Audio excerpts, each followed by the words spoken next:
ঢিঙত যি কাণ্ড হৈছিল, দুজনে নাগালেণ্ডৰ পৰা আত্মসমৰ্পণ কৰিলে আৰু এজনে আৰক্ষীৰ জিম্মাৰ পৰা হেণ্ডকাফসহ পলাই যাওঁতে পানীত পৰি মৃত্যু হ'ল বুলি অসম আৰক্ষীয়ে ঘোষণা কৰিছিল। এতিয়া প্ৰশ্নটো হ'ল, যোৱাকালি এটা গুৱাহাটী হাইকোৰ্টত কেছ হৈছে আৰু অসম চৰকাৰৰ গৃহ বিভাগ আৰক্ষী সঞ্চালক প্ৰধানক নটিচ দিছে গুৱাহাটী হাইকোৰ্টে।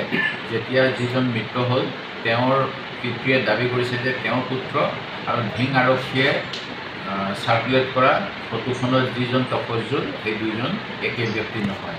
যদি এনেকুৱা হ'বলৈ হয় তেতিয়াহ'লে আমি ভাবোঁ আৰক্ষীৰ দায়বদ্ধতা, আৰক্ষীৰ নিৰপেক্ষতা আৰু ওপৰৰ পৰা হেঁচা দিয়াৰ বাবে যিটো হিন্দীত কয় যত্নমী পদ চাদি, তেনেকুৱা মানে তাৎক্ষণিকভাৱে যিটো DGP মহোদয়ে মাজে মাজে টুইট কৰি থাকে যে এইবিলাকৰে এই কুফল বুলি ভাবিবলৈ মই বাধ্য হ'ম।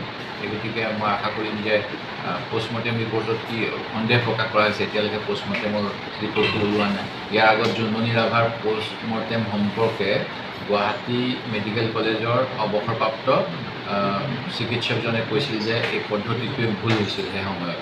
আৰু কিমান এটা হাই প্ৰফাইল কেছ যিটোত জোনমণি ৰাভাই কি কয় আপোনাৰ বিদেশী মুদ্ৰা বা নকল ভাৰতীয় মুদ্ৰা, নকল সোণ এইবিলাক গোচৰত তদন্ত কৰিছিল আৰু তেওঁৰ মৃত্যুটো সন্দেহৰ আৱৰ্তত ৰৈ গ'ল। CBIও তাৰ সঠিক কিবা দিব পাৰিলে বুলি বহুতেই সন্দেহ কৰে। সেই গতিকে যি সময়ত গুৱাহাটী উচ্চ ন্যায়ালয়ে ৰিজেক্ট কৰাৰ পিছত সুপ্ৰিম কোৰ্টে অসম চৰকাৰক এক্সট্ৰা জুডিচিয়েল কিলিঙৰ বিষয়ে নটিচ দি আছে, সেই সময়ত যোৱাকালি আৰু বিটিআৰৰ এখন জিলাত এনেকৈ আৰক্ষী জিম্মাত এজনৰ মৃত্যুৰ কথা ওলাইছে, এই পুখুৰীত পৰি এজনৰ মৃত্যুৰ কথা ওলাইছে।